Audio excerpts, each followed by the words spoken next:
One command I want to go over with you now is a command that we call release on this console.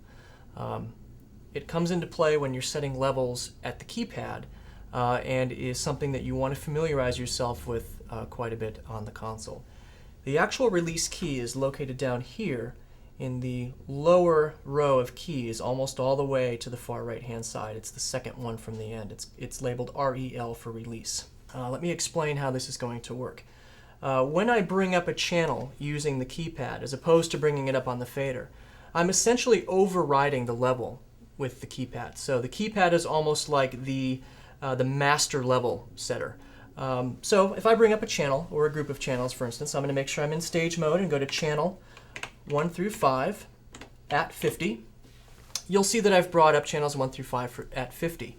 They're in red, and you'll see also up here below keypad corner, I've got an indication that I have captured channels. Now what this means is that those channels are at 50%, and that's overriding any other level in the console, whether it be on a fader or on a cue or whatever, which means that if I grab, say, my faders for channels 1 through 5 and run them up and down, nothing's going to happen because I've used the keypad to set them, and that's an override.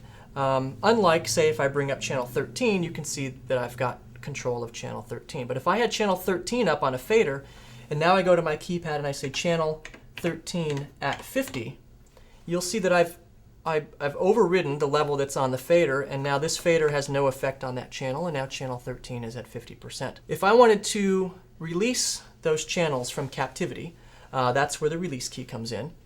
I can press release once, and it will release the last channel that I addressed. In this case, it was 13.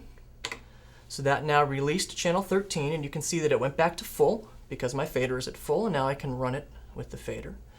And if I hit release a second time, it's going to release all of my captured channels, and now I have control with those faders again. So it's important to remember that capturing a channel on the keypad is an override. When you set it at a level, even if it's 0, you are overriding any cues that may be playing or any faders that you have up, so you can override with a captured channel. The way to release them from captivity is to hit the release key.